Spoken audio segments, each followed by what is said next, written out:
하나님의 구원 계획에 도전하는 인본주의와 인권운동. 지난주에는 하나님의 인류 구원 계획과 하나님의 경영과 관련한 기본적인 주제들에 대해 함께 나누었습니다.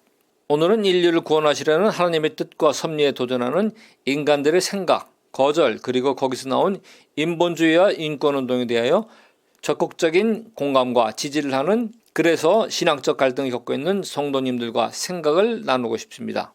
세상은 인본주의 사상과 인권의 주장으로 완전히 장악되어 있습니다. 하나의 대표적인 현상을 예로 들면 영미권에서 활발한 Political Correctness입니다. 정치적 올바름 운동 또는 PC주의라 알려져 있습니다. 시사 뉴스에 조금이라도 관심 있는 분들은 지난 수년간 특히 많이 들었을 것입니다. 이 뜻은 인종과 성별, 종교, 성적 지향, 장애, 작업 등과 관련하여 소수약자에 대한 편견이 섞인 표현을 쓰지 말자는 정치적 사회적 운동을 말합니다. 그런데 원래 이 용어는 1917년 러시아 혁명 이후 마르크스 레닌주의의 어휘에 처음 등장했습니다. 그 당시에는 소련 공산당의 정책과 원칙, 즉 당 노선을 고수하는 것을 설명하는 데 사용되었습니다. 1970년대 후반과 1980년대 초반에 이 용어는 자유주의 정치인들에 의해 일부 좌파 문제의 국단주의, 특히 내용보다 수학에 중점을 두는 것으로 인식되는 것을 언급하기 위해 재치 있게 사용되기 시작했습니다.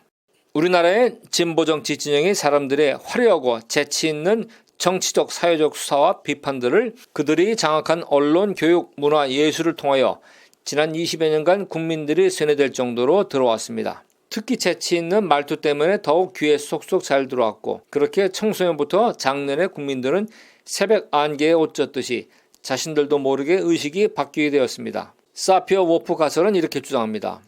현실에 대한 우리의 인식은 우리가 사용하는 언어의 영향을 받는 사고 과정에 의해 결정된다.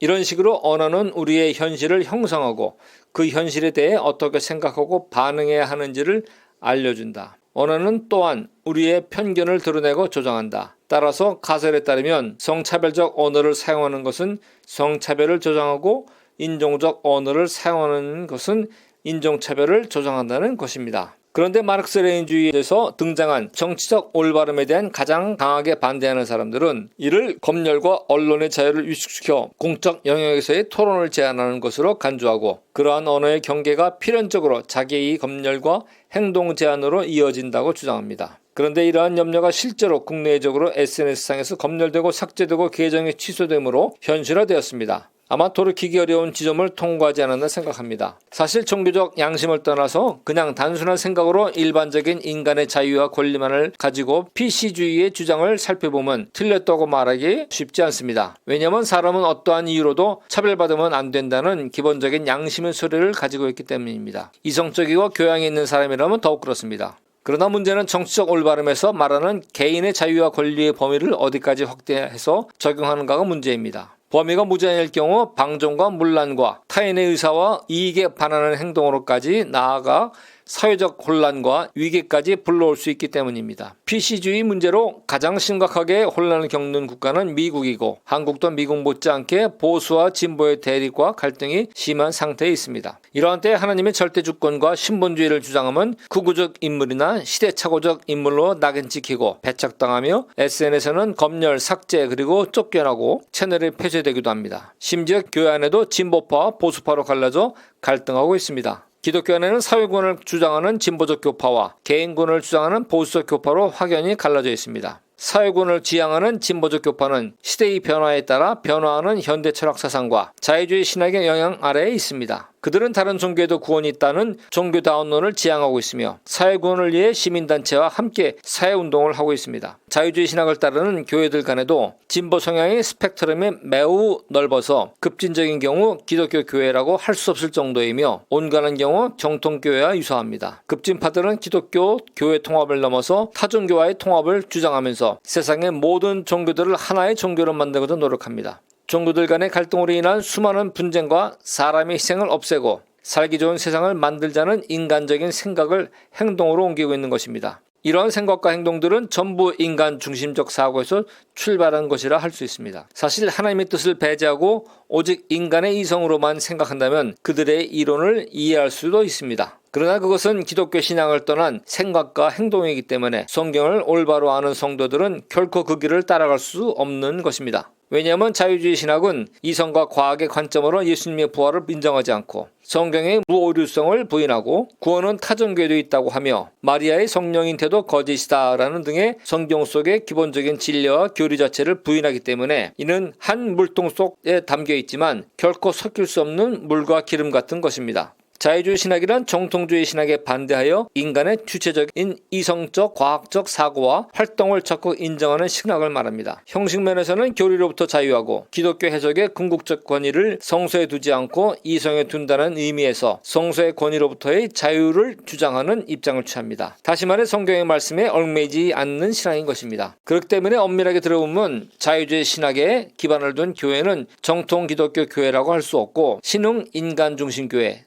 내지는 인본주의적 다원종교교회라고 생각됩니다. 오늘날의 성도들은 자유주의 신학을 몰라도 높은 수준의 과학적 논리적 지식을 배웠고 현대 철학 사상에 토용된 세속문화에 젖어 살았기에 성경을 머리로 먼저 이해하고 하나님을 믿으려 하니 참으로 내적 지적 혼란과 갈등으로 어려움을 겪고 있는 것입니다. 그래서 사람이 인생의 커다란 고난과 위기에 직면하지 않고서는 쉽게 예수님을 믿기에 어려운 것입니다. 평안하고 인생이 성공적일 때는 도저히 불편한 예수를 믿을 수 없는 것입니다. 로마서 10장 17절은 믿음은 들음에서 나며 들음은 그리스도의 말씀으로 말미암았다고 말합니다. 이 말씀은 믿음은 그리스도의 말씀으로 인하여 생긴다는 것입니다. 사람의 생각과 세상적 지식으로는 하나님에 대한 믿음이 생길 수 없다는 의미입니다. 로마서 1장 17절에서 복음에는 하나님의 의가 나타나서 믿음으로 믿음에 이르게 하나니 기록된 바 오직 의인은 믿음으로 말미암아 살리람과 같으니라고 합니다. 앞의 믿음은 예수님을 구세주로 받아들이고 믿는 자신의 의지적인 동의와 행동이며 뒤의 믿음은 그러한 믿음을 가지고 일생을 통해 성화의 단계를 거치면서 온전한 구원에 이르게 되는 결과로서의 믿음을 말합니다. 즉 구원의 시작부터 구원의 완성까지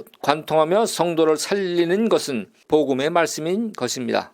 오직 진리의 말씀만이 여러분의 믿음을 성장시켜 영원한 생명의 길로 인도합니다. 다시 한번 자유주의 신학에 대해 간략히 설명하겠습니다. 자유주의 신학자들은 성경 말씀의 권위를 인정하지 않습니다. 그들은 이성과 과학을 바탕으로 성경 말씀을 해석합니다. 어떤 말씀이 이성과 과학을 설득시키지 못하면 그 말씀은 건너뜁니다. 그래서 그러한 신학을 추구하는 교회나 지지하는 시민단체들은 이성과 과학적 판단으로만 해석된 내용을 적용하여 그들이 생각하는 인간 중심의 사회 구원을 성취하는 것입니다. 이러한 일은 하나님께서 이루시는 영혼 구원과는 전혀 관계가 없고 성평등 실현, 사회적 불평등 해소, 노동자 해방, 소득의 양극화 해소, 낙태 자유 허용, 동성애 및 동성결혼 합법화, 강간죄 폐지 등을 즉 인간이 마음대로 하고 싶고 누리고 싶은 자유와 권리를 보장하는 인간을 위한 인간에 의한 사회를 건설하는 운동과 같은 것입니다. 이들의 운동은 이 땅에서 사는 70, 80년의 자유로운 육체적 혼적인 삶을 위한 것일지 모르지만 하나님의 구원사역은 인간을 하나님 나라에 적응하여 영원히 행복하게 살 수 있도록 만드시기 위한 이 땅에서의 영의 훈련인 사역인 것입니다. 이들은 인간 구원의 주체가 하나님인 것을 제대로 모릅니다. 하나님의 구원 계획과 섭리를 인정하지 않습니다.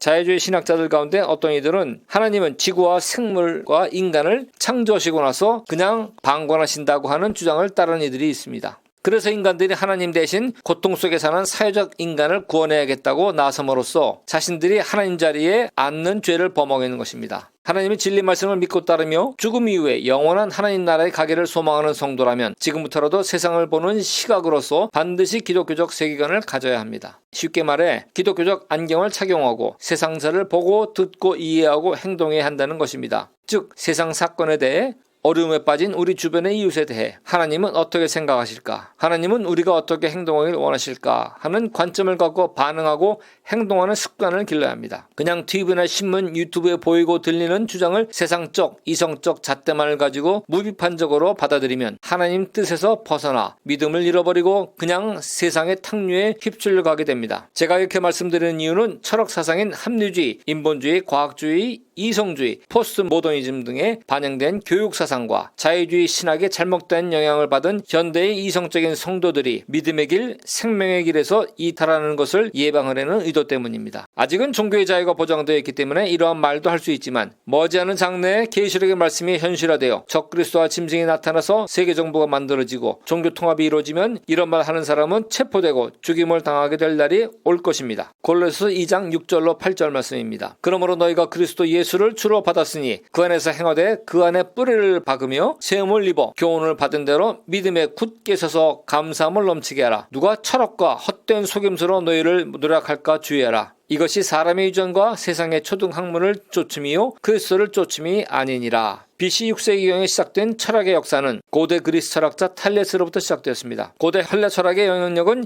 예수님 때뿐만 아니라 오늘까지도 지속되고 있습니다. 철학이란 지혜를 살아가는 학문이라는 뜻입니다. 사도 바울은 그 당시에 누가 철학과 헛된 속임수로 너희를 노력할까 주의라고 경고했습니다. 바울은 배움이 없었던 12제자와 달리 당대 최고의 랍비였던 가말리엘의 제자로서 매우 높은 지식과 학문을 배운 유대인이며 바리새인이고 그리고 로마 시민이었습니다. 그런 바울이 철학과 언변을 하는 속임수를 경고한 것입니다. 당시의 일반 시민들 대부분은 거의 배우지 못한 무식한 평민들이었기 때문에였을 것입니다. 다니엘서 12장 4절에 다니엘아 마지막 때까지 이 말을 간수하고 이 글을 봉함하라. 많은 사람이 빨리 왕래하며 지식이 더하리라는 말씀처럼 오늘날 새로운 지식이 매일매일 넘쳐납니다. 과학과 기술의 발달이 먼저 사회를 빠르게 변화시키고 이것을 인간이 이해하고 적응할 수 있도록 철학, 문화, 예술 등이 인간의 정신에 영향을 주는 것입니다. 그러므로 성도들이 먼저 진리의 말씀과 믿음을 확고히 가지고 있지 않으면 급변하는 세상줄에 휩쓸려서 온전한 구원의 확신을 끝까지 지키기 쉽지 않습니다. 우리의 눈이 세상에 머물러 있으면 세상에 빠져들고 우리의 눈이 예수님께 머물러 있으면 우리는 구원을 받는 것입니다. 온 세상 대다수의 사람들이 하나님을 인정하지 않고 예수님을 믿지 않는다 해도 이 말씀을 들으시는 소수의 성도님들은 다음의 말씀으로 기쁨과 소망을 가지십시오. 마태복음 17장 17절 말씀입니다. 생명으로 인도하는 문은 좁고 길이 협착하여 찾는 이가 적음이라.